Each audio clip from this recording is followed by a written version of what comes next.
Hi hello నమస్తే welcome to our channel. నేను మీ సిరి. ఈరోజు మనం చెప్పుకోబోయే కథ ఏకాంత మంత్రం పార్ట్ 51. కథలోకి వెళ్లే ముందు వీడియోని లైక్ చేసి అలాగే హైప్ చేయడం మర్చిపోకండి. ఇక మీరు కూడా వచ్చేయండి. 9 గంటలకు ఎప్పుడో సాహితికి మెలకు వచ్చింది. మెల్లిగా కళ్ళు తెరిచి చూసింది. సాహి, లేచి ముఖం కడుక్కునిరా, భోజనం చేద్దు. మైత్రి గొంతుకి తల తిప్పి చూసింది. అప్పుడే భోజనం పట్టుకుని గదిలోకి వస్తూ కనిపించింది మైత్రి. అప్పుడే భోజనం ఏంటి మైతూ? ఆవలిస్తూ గోడ గడియారం వైపు చూసి కళ్ళు తేలేసింది. అప్పుడే 9 అయిపోయిందా? నిద్రమత్తు వదిలింది సాహితీకి. హా, వెళ్ళి ఫేస్ వాష్ చేసుకుని రాపో.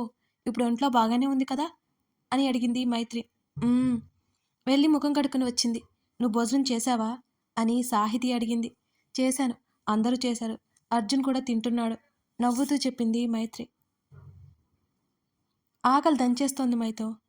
"అవును, నేనేంటి ఇక్కడ ఉంటాను" అంటూ భోజనం ప్లేట్ తీసుకుని తన రూమ్ కలియ చూసుకుని, "అర్జున్ కూడా ఇక్కడే ఉన్నాడా?" అని అడిగింది. "లేడు. సాయంత్రం గుడికి వెళ్ళి వచ్చిన తర్వాత కళ్ళు తిరిగి పడిపోయా. గుర్తుందా?" మైత్రి అడిగింది. అన్నం కలుపుతూ కళ్ళెత్తి చూసి గుర్తుందన్నట్టు తల ఊపింది సాహితి.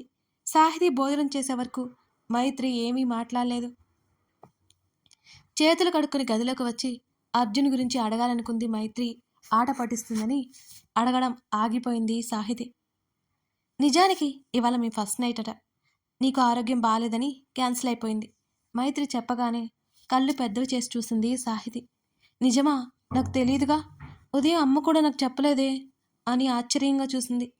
"నీకు తెలుసు అని అనుకుని ఉంటారేమో" అని మైత్రి చెప్పింది. "మైతూ, అందరూ ఏం మాట్లాడుకున్నారు?" కాస్త కంగారుగానే అడిగింది సాహితి. అసలు అర్జున్ ఏమనుకున్నాడో ఏంటో అది అడగలేకపోయింది సాహితి. కారులో రావడం వల్ల కళ్ళు తిరిగి ఉంటాయని ఆంటీ మమ్మీ చెప్పినా మీ ఆయన నిన్ను డిస్టర్బ్ చేయొద్దు అని అన్నాడు. భుజాలు కదిలించి నవ్వింది మైత్రి. సాహితీ ముఖం మరింత దిగులుగా అయిపోయింది. తమ జీవితంలో ముఖ్యమైన రోజు ఇలా అయిపోయిందేంటి? ఆమెకి దిగులు కమ్మేసింది. గుడిలో ప్రసాదం కింద పడిపోయినప్పుడే అర్థమైంది తనకి ఏదో అపశృతి జరగబోతుందని. ఎవరూ ఏమనుకోర్లే, కంగారు పడుకు. సాహితీ బుగ్గలు పునికింది మైత్రి. బలవంతంగా నవ్వింది సాహితి. "సరే, రెస్ట్ తీసుకో" అని మైత్రి లేస్తుంటే "అర్జున్ ఎక్కడా?" అని అడిగింది.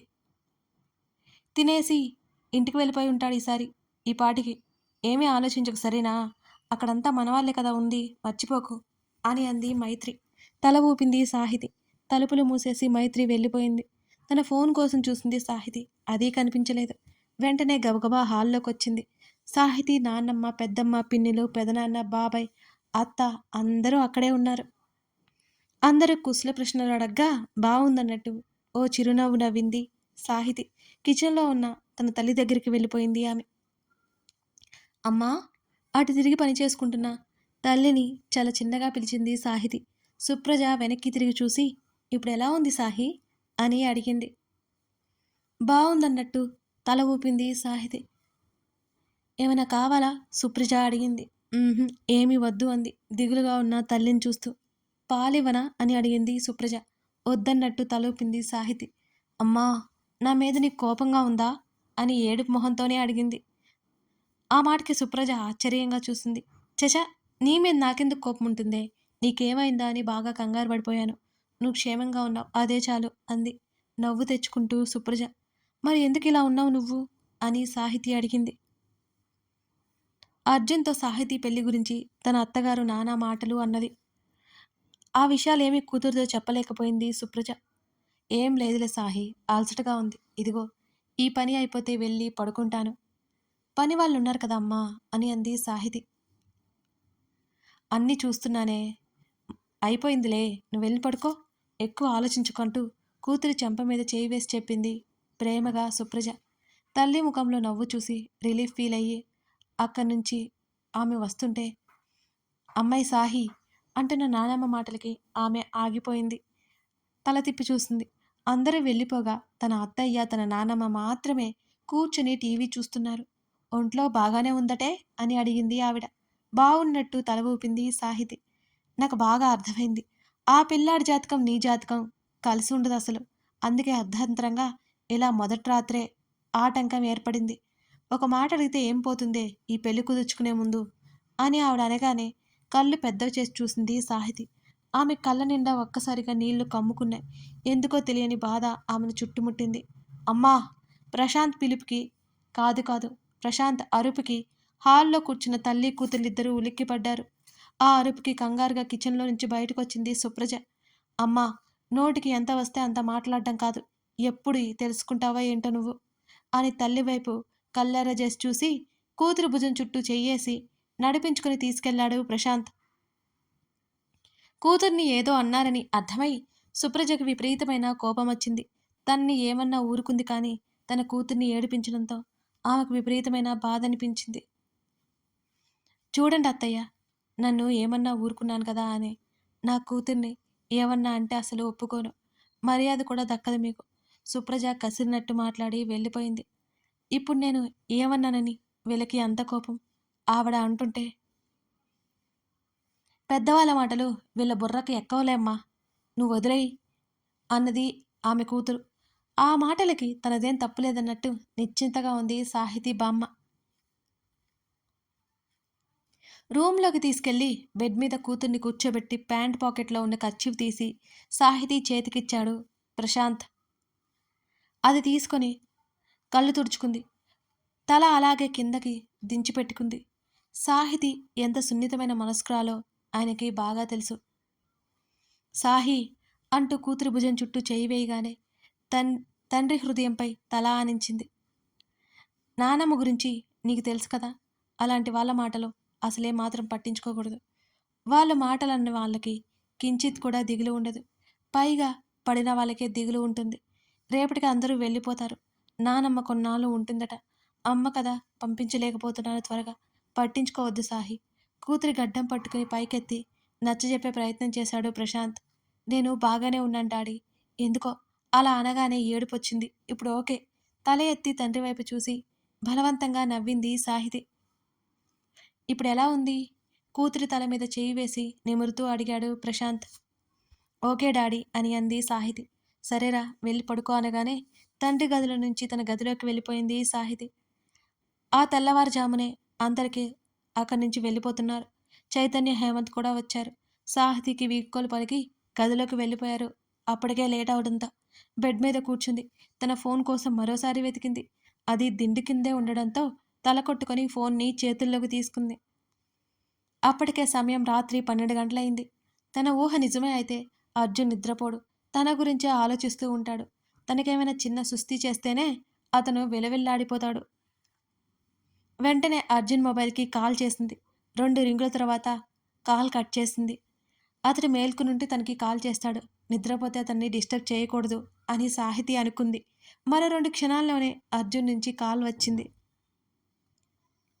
సాహి, అర్జున్ అంత ఆప్యాయంగా మృదువుగా పిలుస్తుంటే ఆమెకెందుకో బాగా ఏడుపు వచ్చింది. మాట్లాడకుండా అలాగే ఉండిపోయింది. సాహి, ఉన్నావా? అతను మరోసారి పిలవగా అని మెల్లిగా అంది. నిద్ర పట్టట్లేదా అని అడిగాడు అతను. ఇందాకటి వరకు పడుకున్నాను కదా, నిద్ర రావట్లేదు అని అంది సాహితి. మళ్ళీ వెంటనే అర్జున్ అంది. ఏంటి సాహి? ఆ గొంతులో ఏమాత్రం విసుగు గాని కోపం గాని కనిపించలేదు. పిలవడానికైతే పిలిచింది కానీ ఏం మాట్లాడాలో అర్థం కాలేదు సాహితికి. పోనీ బయటికెళ్దామా అని అర్జున్ అడిగాడు. ఇప్పుడా? సరే వెళ్దాం. ఆమె గొంతులో కొత్త ఉత్సాహం అతనికి తెలిసింది. నీకిప్పుడు బాగానే ఉంది కదా సాహి? అతను అడిగాడు అనుమానంగానే చూస్తూ. అప్పుడంటే కాస్త కళ్ళు తిరిగినట్టు అనిపించింది. ఇప్పుడు చాలా బాగున్నాను. ప్లీజ్ ప్లీజ్ అర్జున్, మనం బయటికెళ్దామా? నువ్వు బైక్ తీసుకొచ్చాయి, నేను డాడీతో చెప్పి వస్తాను అని సాహితి చెప్పింది. చెప్పకుండా వస్తే చెప్తే ఇప్పుడు అసలు ఎవరు పంపుతారు అని అడిగాడు. ఏం కాదు, మా డాడీ పంపిస్తారుగా.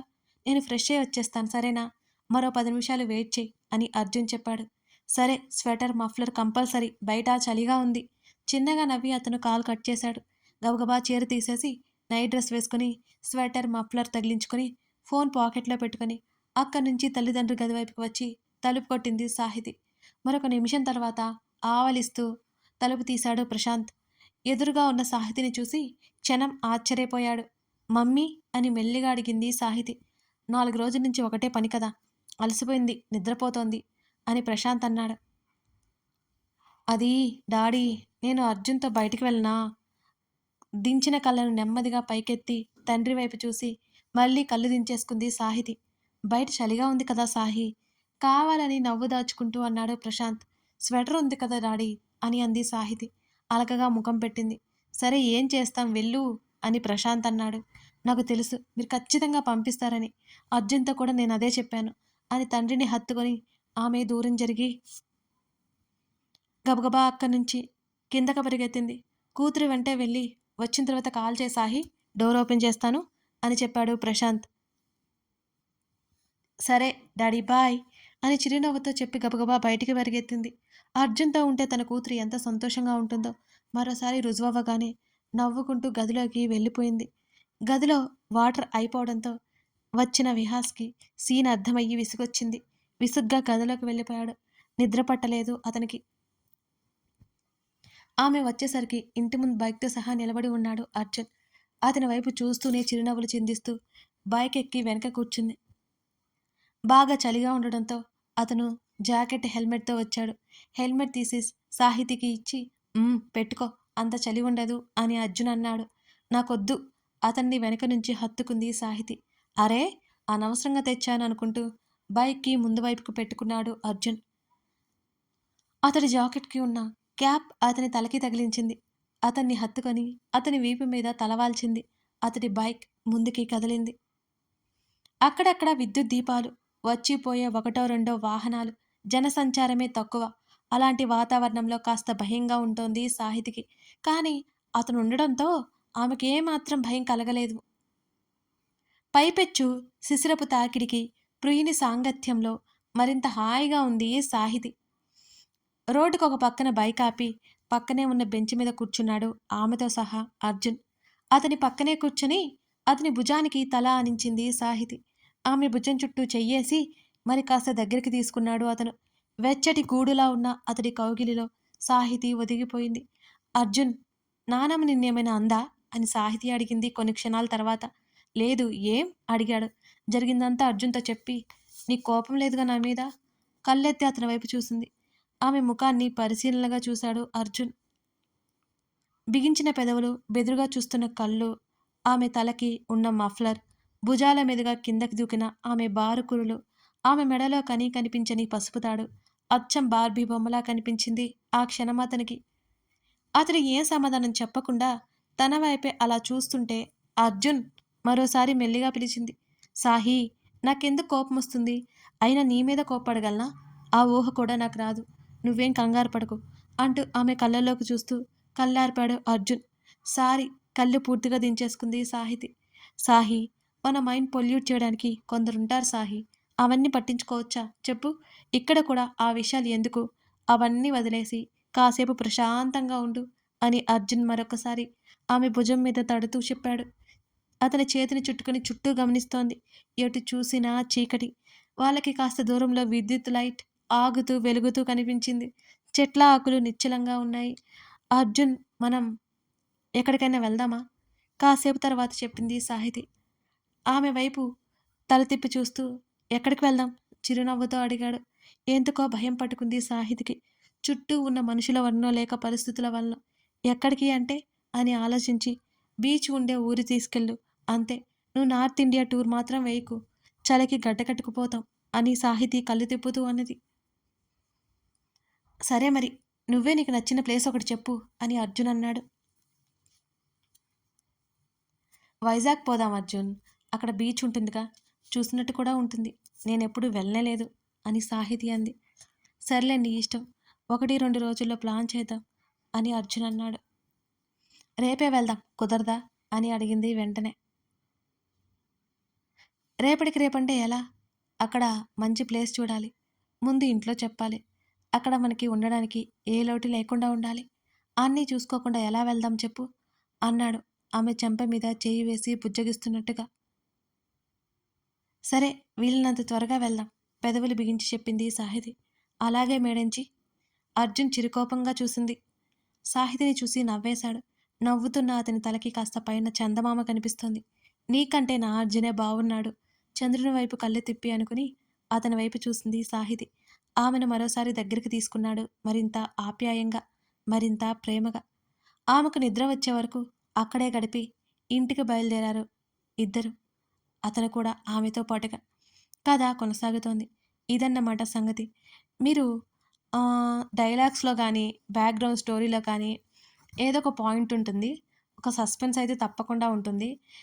ఆ పాయింట్ మీరు గుర్తించి కామెంట్ చేయండి మర్చిపోకండి. అంటే కథ జరుగుతున్నప్పుడు బ్యాక్‌గ్రౌండ్‌లో కూడా కొన్ని కొన్ని సార్లు మనకి కథ నడుస్తున్నట్టు అనిపిస్తుంది కదా! మీకు ఈ ఎపిసోడ్ చూడగానే అలా అనిపించిందా? అనిపిస్తే లైక్ చేసి కామెంట్ చేయండి. మరిన్ని కథలకై మన ఛానల్‌ని సబ్స్క్రైబ్ చేసుకొని సపోర్ట్ చేస్తారని ఆశిస్తున్నాను. Thank you for watching this video.